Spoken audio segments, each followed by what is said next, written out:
Padre, nosotros ahora venimos acá en tu presencia, oramos en el nombre del Señor, nuestro Salvador Jesucristo, que nos amó, que nos alcanzó, que nos comisionó, que nos dio la gracia, la salvación. Ahora sí, en este nombre venimos a poner los niños en tu presencia. Ellos que son la esperanza que tenemos de ver una generación renovada, un renuevo a través de los niños, de los jóvenes. Esto que nosotros creemos, esto que nos pedimos ahora, que todo lo que este sentimiento que sentimos, su presencia, te pedimos en el nombre del Señor Jesucristo, Padre Celestial, que pueda bendecirlos, que pueda a través de tu Espíritu Santo poner en ellos tu presencia poderosa, que ellos puedan conocerte como único Salvador absoluto, único Señor, Redentor, que cambia todo como ha cambiado nuestras vidas. Que lo pedimos, Padre, que tu presencia pueda ser en ellos, que puedan brillar, que puedan encender la luz a la oscuridad, en las naciones como cantamos, que por ellos, como nosotros, cada uno de nosotros, predicar este mensaje, este evangelio de salvación, de esperanza, de cambios, que cambia todo lo más profundo, lo escondido, que solamente tu poder puede llegar. Oramos en el nombre del Padre, del Hijo, del Espíritu Santo de Dios. Amén. Amén. Amén.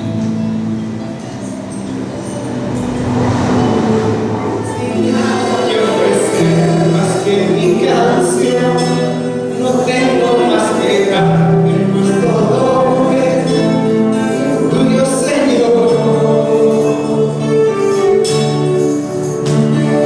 Tan soy Señor, sin nada que entregar más que el corazón, me rindo todo a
aceptar, Señor. En estos momentos, Señor, ¿cuántos de tus hijos están con pedidos de agradecimiento, Señor? Le acercamos, Señor.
Dice así el Señor: David volvió a reunir a todos los escogidos de Israel, 30,000.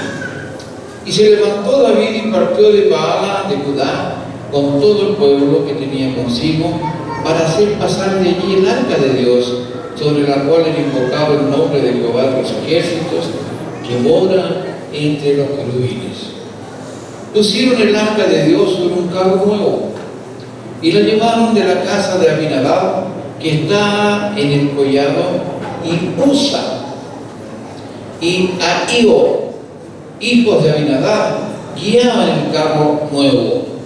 Y cuando lo llevaban de la casa de Abinadab, que estaba en el collado por el arca de Dios, Ahío iba delante del arca, y David y toda la casa de Israel danzaban delante de Jehová con toda clase de instrumentos de madera de haya, con arpas, salterios, panderos, flautas y címbalos.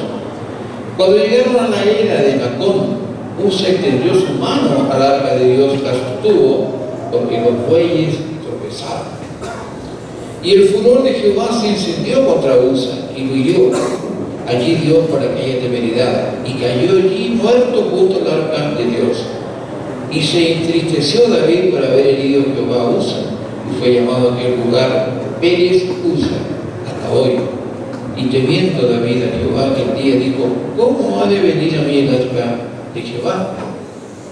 Señor, ilumínanos, Padre Santo, sobre este pasaje, tanta comprensión que queremos para nuestra vida.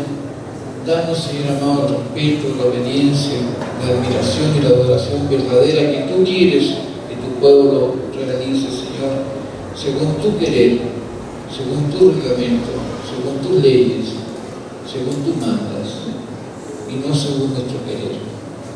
Acompáñanos, Señor, esclarézcanos, abra nuestros corazones, nuestros ojos, nuestros oídos, nuestros instintos, Señor, nuestra inteligencia, para escuchar voz de Dios y no de hombre, en el nombre de nuestro Señor Jesús. Amén. Bien, hermano, toda la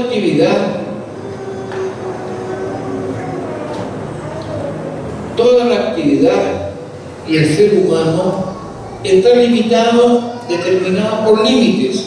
No hay nada que nosotros realicemos que no tenga límites. A veces los límites no son de nuestro agrado, pero hay que respetarlos. Y la observancia de aquellos límites que nosotros tenemos hacen de nosotros lo que somos, obedientes, respetuosos o rebeldes, llevados por nuestros propios impulsos. Clásico es en la estrada los accidentes que hay. No respetan el máximo de velocidad, no respetan el no beber bebida alcohólica, no respetan los límites que la justicia, que la ley, que la policía coloca para evitar otros catástrofes mayores, y vemos lo que acontece, muerte tras muerte tras muerte, ¿cierto?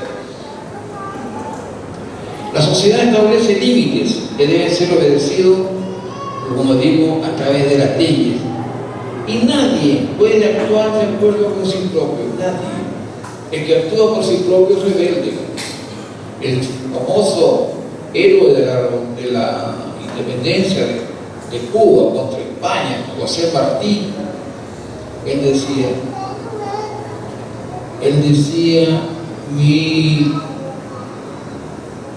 ¿cómo era lo que decía el profeta?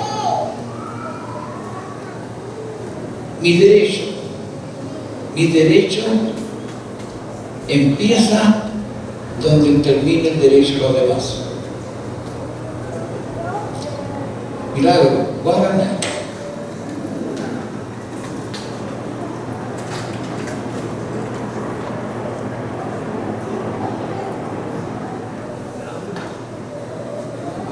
¿Hay milagro? Guaraná.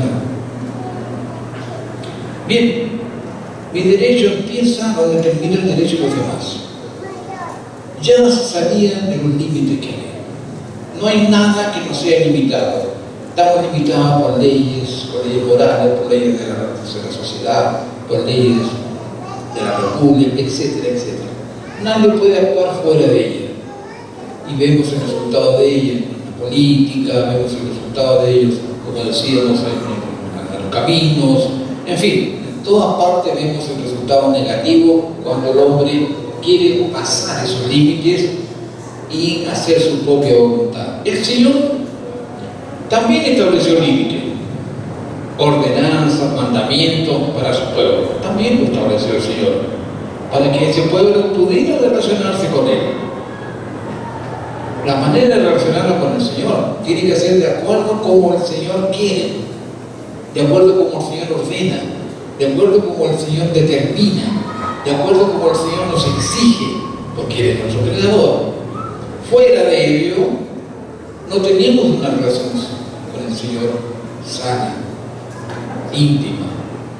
Tenemos Caín, hizo las cosas a su manera. Tenemos Saúl, también quiso hacer las cosas a su manera, quiso él hacer sacrificios cuando no le correspondían. Nerviosito el hombre, no quiso esperar al sacerdote, hizo su sacrificio sin corresponderle, y así por diante. En Proverbio 7, no sé si alcanza para dar, Pablo, ¿está ahí? Yo como siempre, ¿por qué no ahora? Yo quiero ver una prueba. Proverbio 7, versículo 1 al 3, dice así: 7 del 1 al 3. Vale, Pablo. Hijo mío, guarda mis razones y atesora contigo mis mandamientos. Atesora contigo mis mandamientos. Guarda mis mandamientos y vivirás. Y mi ley como la niña de tus ojos, lígalos a tus dedos. Obedece mis mandamientos, haz lo que yo te digo, sigue lo que yo te estoy indicando y tendrás vida y serás feliz. Después Mateo 28, mucho más. Mateo 28, gran versículo ese, dice el Señor allí, para destacar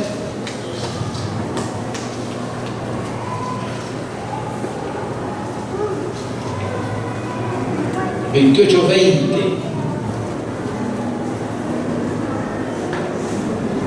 Enseñándoles, después de hacer discípulos, que guarden todas las cosas que os he mandado, y es que yo estoy con vosotros todos los días hasta el fin del mundo, enseñándoles que guarden todas las cosas que yo os he mandado, las cosas que yo digo que tienen que hacer, mis mandamientos. No es que cada uno corra por su cuenta. En Juan 15:10, por ejemplo,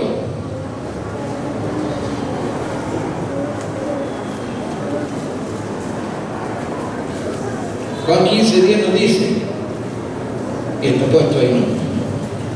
Si guardareis mis mandamientos, permaneceréis en mi amor, así como yo he guardado los mandamientos de mi Padre y permanezco en su amor. Si guardareis mis mandamientos, permaneceréis en mi amor, así como yo he guardado los mandamientos. ¿Se dan cuenta? La limitación del Señor. Y por último, Primera de Juan,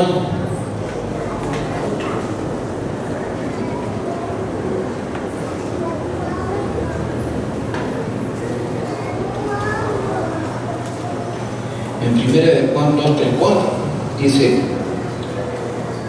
y en esto sabemos que nosotros le conocemos si guardamos sus mandamientos. Dice el versículo 3. Ahora el 2 dice: y Él es la proposición por nuestros pecados, no solamente. Quedemos con el 3. Y en esto sabemos que nosotros le conocemos si guardamos sus mandamientos. Esas son las limitaciones que el cristiano tiene para vivir. Y fíjense ustedes que las limitaciones que el Señor nos da, no habla de liturgia, no habla de ponerse tal ropa, de no cortarse el pelo, de ir a la iglesia de esa forma, de hablar en lengua, no hablar en lengua, no dice nada de eso. No dice. Los mandamientos del Señor se refieren a nuestra vida, a nuestra santificación, a nuestro crecimiento, a la búsqueda de nuestra santidad. Eso es lo que el Señor busca.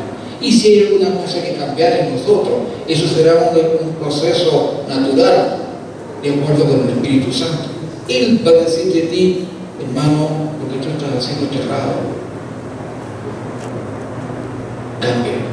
Y si tú dices, no, sigue igual, eres rebelde, porque no estás en los mandamientos del Señor, ¿cierto? Son claros los mandamientos del Señor, son inflexibles. Si queremos ser bendecidos, debemos conocer los mandamientos de Dios. Su palabra es la única que guarda los mandamientos y la doctrina del Señor. Es la única ley que el cristiano conoce.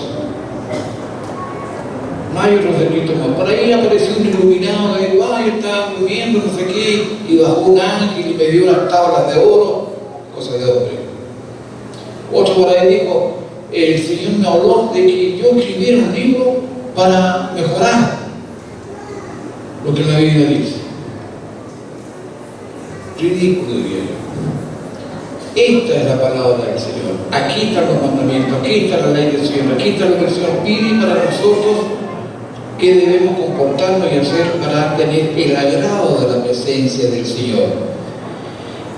Debemos cuidar que el pueblo cumpla. Y la iglesia es la encargada de recibir, de hacer cumplir estas leyes. Y la iglesia es la encargada de cuidar que el pueblo cumpla y camine en ellas. La iglesia, hermanos amados, no existe otra institución humana, porque la iglesia también es una institución sobrenatural formada por Dios. ¿Entienden? No es como un club deportivo, no es como una asociación. La iglesia es divina, es formada por los redimidos, costó la sangre de Cristo Jesús en el Calvario. Entonces no es una cosa, digamos, que nosotros vamos a ir a la presencia de Dios por nuestros propios méritos.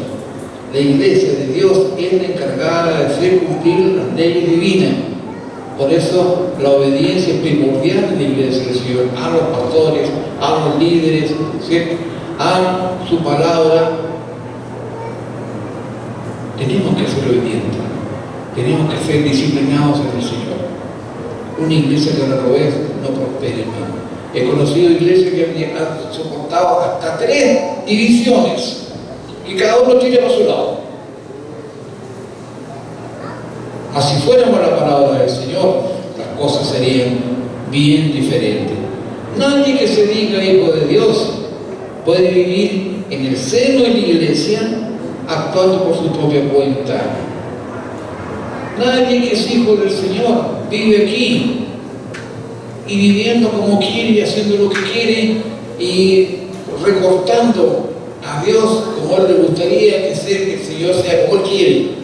Nadie, porque se transforma en un quiste que puede ser canceroso. Nadie, hermanos, aquí en el seno de la iglesia puede hacer lo que Él quiera, vivir como desea, hacer su voluntad. Nadie puede, porque no se es un hijo del Señor, no se es un hijo de Dios. Nadie puede mirar livianamente las ordenanzas, los reglamentos, las leyes, los mandamientos de Dios. Nadie en la iglesia del Señor. Aunque a veces hacemos lo que es correcto, pero lo hacemos de manera incorrecta, y eso el Señor no lo acepta. No es verdad eso de que dice que el Señor escribe, como dice, escribe los ciertos bolitas tortas. Mentira. Nunca escribe bolitas tortas, Señor, sino claro, diáfano. Y claro, no existe el jeitinho brasileño, no existe con el Señor. Si en el profundo va, no existe. Si queremos prosperar en la vida del Señor.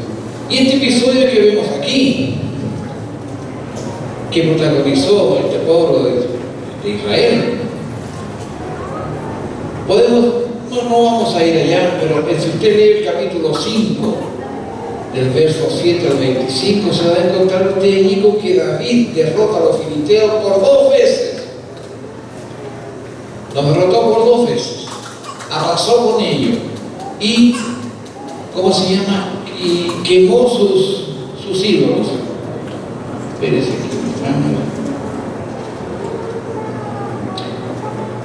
aquí en el capítulo 5, en el verso 21, vamos a leer ahí. Y dejaron sus ídolos y David y sus hombres los quemaron. Y los filisteos volvieron a venir y se extendieron en el valle de Refaín. Y ahí nuevamente David consulta al Señor y el Señor le dice: déjalo, rodéalo, vas a derrotarlo. Y por segunda vez los derrota. Por segunda vez derrota David a los filisteos. Por segunda vez, barre con ellos, quema sus ídolos, arrasó con ellos. Y David se dispone ahí a traer el arca a Jerusalén, el arca del Señor. El arca estaba en un lugar que se llamaba Yarín. Usted ve después en 1 Samuel, capítulo 5, 1, 7, 2, va a haber similitudes en eso. Estaba allí, y por el paso de 20 años estaba esa arca allí. No había habido negligencia de parte de los, ¿cómo se llama?, de los israelitas para traerla. Se habían olvidado del arca del Señor. Y el arca del pacto era el receptáculo de las tablas de la ley. Allí adentro estaban guardadas las tablas de la ley, las ordenanzas del Señor para con su pueblo. Allí estaba adentro. Aquí los 10 mandamientos que el Señor inteligentemente reduce después, los reduce a 2. Amarás al Señor tu Dios, todas las cosas y a tu prójimo como tú mismo. Y se acabó. Y se acabó. Porque si yo a mi prójimo, no le robo, no adultero, no miento, ¿cierto? El Señor maravillosamente viendo tú. Allí estaba la base de lo que es el cristianismo también. Porque nosotros debemos vivir con esa esencia de lo que el Señor dijo: amarás al Señor tu Dios. Y si amo a mi Dios, hago lo que Él quiere, por amor, por gratitud. Y a mi prójimo, como a mí mismo, porque mi prójimo es amado por Dios. Y Él no quisiera que a mi prójimo no le pasara nada, que yo fuera el culpable. En la esencia del cristianismo. También se encontraba allí el maná. Había una vasija con maná, que también nos dice mucho, porque el maná era que recogían todos los días los israelitas en el desierto, pero no podían dejar para días posteriores, que si no se gusanaba. Recogían el día, se acababa, tenía que tener la fe y la confianza en el Señor que mañana volvía el maná. No podía atesorarlo, no podía guardarlo, Y así se evitaba la codicia, ¿cierto? Se evitaba la codicia de guardar más, tener más, ¿entienden? Imagínense que no fuera así, salían de madrugada guardando maná por si acaso. También nos enseña eso, hermano amado. Cuidado con esa codicia. El maná del Señor es diario. Tu trabajo, tu esfuerzo, correcto, tienes que hacerlo. Pero no seas codicioso. No piense que y de aquí a 2 años, y de aquí a 1 año más, ¿qué irá a pasar? No piense. Porque la bendición de Dios como el maná es en el momento que tú la precisas, la necesitas. Él ya está ahí. Tú miras a tu propia vida, cuando tú viniste de Bolivia o de donde fuera y llegaste aquí, ¿cómo estás hoy? Vas a tener que creer que el Señor te dio el maná. Porque cuando veníamos soltados como ratoncitos en el bosque sin saber qué iba a pasar con nosotros aquí, es distinto que ahora vamos a nuestra tierra, vamos cómodos, paseamos, invertimos, es diferente. Entonces quiere decir que el Señor actuó en nuestras vidas. Por eso que el maná nos enseña eso, con fe, evita la codicia. Porque la codicia es una mala compañera, hermano querido. Y después está ahí la vara de Aarón, que cuando tuvieron 12 varas allí, la de él reverdeció, dio semilla, dio flores. Y eso es un tipo del Señor Jesús, que muere el 3er día, resucita, reverdece, Señor Jesús, resucitó. Que es la parte, no sé si más importante o tan importante como la muerte en la cruz del Calvario, porque sin resurrección no tendríamos el sello del Señor. Entonces era importante el arca, ¿cierto? El arca tuvo un papel importante en el cruce del río Jordán, en la caída de Jericó. Cuando el arca tuvo que pasar el río Jordán, vamos a hablar un poco de eso mañana, se abrieron las aguas. Después cuando Jericó cayó, tuvieron que dar las vueltas. Fue un factor importante, la presencia de Dios en eso es importante. Entonces es un símbolo de la presencia divina que guiaba al pueblo. Es un símbolo importante. Nosotros encontramos símbolos en nuestra bandera, en nuestro escudo, que son cosas humanas, cosas de hombre. ¿Cuánto más en esto? Que la presencia de Dios era palpable en este instante en el pueblo de él. Y después de 20 años poder de los filisteos, ahora recuperada, David decide llevarla a Jerusalén, después de 20 años. Lo que había tenido un gran significado para Israel era algo que ellos habían descuidado. Habían aprendido a vivir sin el arca cerca de él. Habían aprendido a vivir sin la presencia del Señor. Es duro, ¿no, hermano? Acostumbramos a vivir sin la presencia del Señor. Cuando el Señor pasa a segundo plano, cuando vivimos de acuerdo con nuestros planos, con nuestras ideas, con nuestro esquema, con nuestros vicios, con nuestras carnalidades, y el Señor apenas es una figura decorativa y de lembranza, y nos acostumbramos a ella. Mas por fin David decide traer el arca, porque las menciones del arca han sido muy escasas en esos 20 últimos años.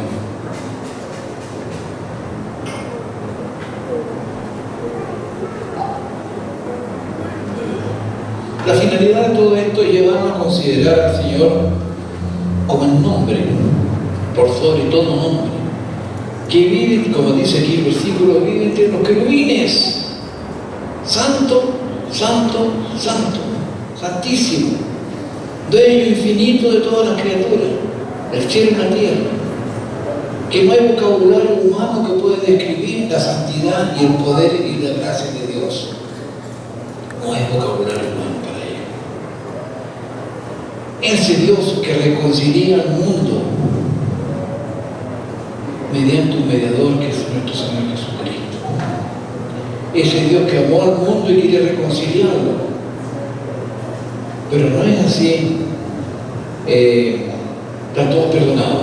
Como mucha gente dice, bueno, al final de cuentas, todas las religiones sirven, porque todos creen en Dios. Entonces, al final de cuentas, va a ser más o menos así como un filme de Walt Disney, que todos son felices, todos se aman, se adoran y van todos al cielo. No es así, porque La paga del pecado es muerte. Es muerte. Y eso lo determinó en su mandamiento Dios. Y porque Él dice que es muerte y es, tenía que haber un pagador por ese pecado. Tenía que haber alguien que reconciliara a Dios. Tenía que ser un hombre. Y no hay ningún hombre en el mundo capaz de ocupar ese lugar. Solo Cristo, su Hijo, que se hizo hombre por nosotros, se humilló por nosotros. Entonces, Él, Cristo el Señor, es el mediador entre Dios y nosotros. Entonces, ese Dios santo, ese Dios poderoso, que estaba representado en esa arca, simbolizado en esa arca, era importante. Era importante.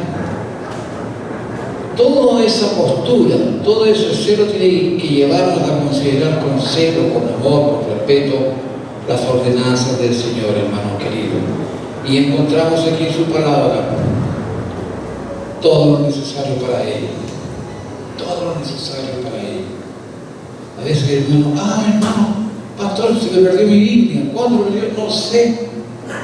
¿Cuándo la dejé? No sé qué parte. ¿No se acuerda cuando la puso su Biblia aquí en la iglesia? No sé, pastor, ¿cuánto fue? ¿A dónde le fue que la dejé? O sea, no le echó de menos la semana. Como yo la otra vez le contaba a usted el caso del pastor que fue a visitar a una viejita, ¿no? Y el pastor le dijo, hermano, traiga su Biblia. La señora llevó la Biblia y yo digo, digo, aquí están mis lentes. Tanto tiempo que los tenía perdidos. Se notaba que no leía la Biblia, ¿no es cierto? Ya lo hemos comentado eso. Mas aquí están esos mandamientos, esas leyes del Señor. Son para nosotros como el arca de Israel. Los mandamientos, las leyes, la doctrina, las enseñanzas de Dios son para nosotros como el arca de Israel, que es señal de la presencia del Señor en nosotros, como decía en Mateo 28. Son medios que conocemos la gracia y poder tener nuestra comunión con el Señor. Cristo, diríamos nosotros, es nuestra arca, porque Él condensa en sí toda esa misericordia, todo ese amor, toda esa gracia, el perdón, la reconciliación. Todo lo concentra Él, que es de Dios, y todo lo encontramos también en su palabra. En su palabra. Fue un gran error de liviandad en considerar tan livianamente el significado y la importancia del arca. Hubo preocupación por la solemnidad de la fiesta, como dice aquí. Se reunió, escogió 30.000 personas, se preocuparon de hacer la fiesta, llamaron a los hombres escogidos de Israel, se prepararon para la fiesta, llamaron al comité de eventos, ahí apareció Moisés con la Verónica, poner los globos por aquí, por allá, hacer la fiesta grande, porque viene el arca, estaban todos contentos allí. Se preocuparon de esa parte externa, de alegrarse porque venía el arca, ¿cierto? La solemnidad de la fiesta, más no hubo para observar las ordenanzas del Señor. Nos dice la Biblia que hubo en ellos ese celo de dar gracias a Dios por el arca. Señor, ¿cómo lo vamos a hacer? Eres tú, Señor, que vienes con nosotros. ¿Cómo te vamos a recibir? ¿Qué vamos a hacer? No somos merecedores, pero tú vienes a nosotros a través del arca, Señor. Y queremos estar contigo. Ustedes se preocuparon de la fiestancia, de pasar la fiesta acá, de eso se preocuparon, nada más. Y aquí vemos que usa ese día de muerte, porque toca el arca durante el traslado. El verso 6 dice, cuando llegaron a la era de Nacón, Usa extendió su mano al arca de Dios y la sostuvo porque los bueyes tropezaron. O sea, tropezaron los bueyes, se tambaleó el arca y fue, corrió y la sujetó. Buena actitud, ¿no es cierto? Buena actitud. Más fue trágico porque empañó toda la fiesta, el gozo, la solemnidad, ya impidió la marcha, cada uno se fue a su casa triste. Fue como echarle agua a la leche, ¿cierto? Se dispersaron, la gran asamblea no se dio, la fiesta no se dio, los bueyes con el peso decíamos, el sujeto del arca, y el verso lo dice que cayó muerto junto al arca de Dios, al tiro, fulminado.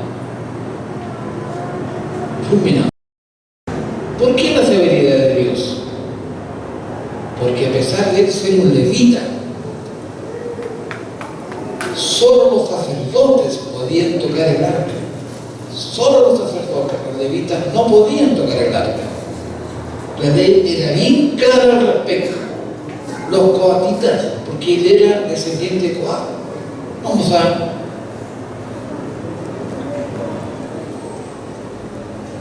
Mi señora habla harto y me dijo pocos minutos.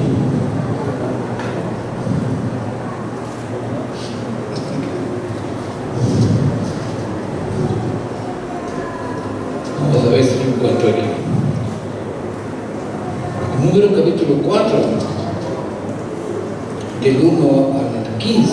No vamos a leer los 15, léanlo ustedes después. Pero vamos a leer aquí donde dice en el versículo 15. Cuando habla aquí del preparo que debe tener el arca cuando se traslade, el desmontar el arca para llevarla, y los hijos de Coatita, que puso la mano donde no debía, dice, después cuando haya de mudarse el campamento, vendrán después de ellos los hijos de Coat para llevarlos, pero no tocarán cosa santa, no sea que muera. Estas serán las caras de los hijos de Coat en el tabernáculo de la reunión. O sea, no tenían que tocar cosa santa, porque puede morir. Él no tenía el derecho de tocar el arca, no tenía el derecho a hacerlo. Los bueyes tropiezan y creemos que hizo una buena acción. ¿Qué más podemos decir? Puede ser que el Señor haya visto en el corazón de Usa una irreverencia, una liviandad. Puede ser que haya visto en su corazón una liviandad hacia las cosas del Señor, como Saúl. Saúl miraba ahora, ¿no? Pucha, me llega el sacerdote para empezar la batalla. Se está cesando, miraba la hora. Nada. Ya, yo voy a hacer ¿cómo se llama el holocausto? Yo voy a ir al templo y voy a hacer el holocausto. Y llegó el profeta y dijo, ¿qué estás haciendo, Saúl? Eso no te corresponde. Por nervioso, atracado, por irreverente con el Señor. Él quiso hacer las cosas a su manera. Quiso hacer las cosas a su manera. Y tú sabes la historia de Saúl. Y aquí este muchacho también, quizás no había esa reverencia en las cosas del Señor en él. Quizás él quiso mostrar una cierta familiaridad con el arca por haber estado tanto tiempo cerca. Quizás había un cierto relajo, como podemos tener nosotros. Yo voy 5 años, 3, 2 años en la iglesia y me relajo. Las cosas en la iglesia sí puede ser, no trabajo más en eso, no hago aquello, no participo, no me gusta el pastor, no me gusta el líder, entonces no. Agarramos una familiaridad nociva por las cosas de Dios. No miramos a los mandamientos, a las exigencias, a los reglamentos que Dios tiene para nuestro comportamiento delante de sus elegidos y delante de su iglesia. Hay cosas que nos corresponde hacer y otras que no nos corresponden, porque el Señor lo determinó de esa forma. Y este niño Usa no tenía por qué tocar el arca, mismo que esto se puede venir abajo. El Señor sabía. Él miró con mucha liviandad aquello. Ahora el transporte del arca lo hicieron en una carreta tirada por bueyes, cuando ellos debían transportarla a hombro. Fíjense, versículo 13. Pusieron el arca de Dios en un carro nuevo y la llevaron de la casa de Abinadab, que estaba en el collado, y a fue. Y en el versículo 6 dice, sostuvo que los bueyes tropezaron. Habla de los bueyes, ¿no es cierto? En 1 Samuel 6:7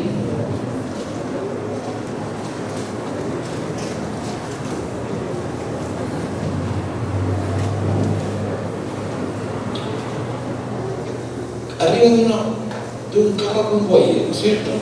Guardemos eso. ¿Qué dice Samuel en el capítulo 6, versículo 7?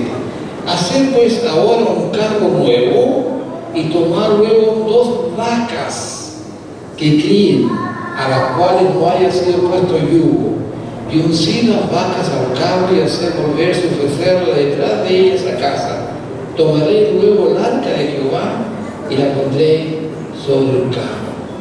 Era un carro nuevo y el Señor pedía que fuera tirado por vacas y no por bueyes. Bueno, es de más, ¿no es cierto? Podemos pensar nosotros. Si el Señor lo dice, no es de más. Si el Señor lo manda, no es de más. Si el Señor lo exige, no es de más. Él tiene sus razones eternas, sus razones poderosas y sabias para las grandes cosas y para las que nos parecen pequeñas. Nosotros no somos llamados a determinar cosas pequeñas en la voluntad de Dios o cosas grandes. Somos llamados apenas a obedecer. ¿Entienden? Entonces no tenía él por qué tocar el arca porque no le correspondía a él hacerlo. Ellos tenían que llevar sobre los hombros las cosas del santuario, pero no las cosas santas. No debía ser el arca tratado como un objeto profano. Los filisteos sí, ellos no sabían, no tenían idea, no conocían el valor, la importancia del arca. Pero los israelitas no podían quedar impunes porque ellos sabían que no era el modo como Dios lo había ordenado. Sabían que Dios no lo había ordenado de esa forma y ellos lo estaban haciendo a la pinta de ellos. ¿Cierto? Como muchas veces hacemos las cosas nosotros, a la pinta nuestra. Pastor, me voy a ir para Bolivia. Ay, pues sí, ya me cansé aquí, ya llegué, ya, ¿por qué lo más mejor? Conversó con el Señor.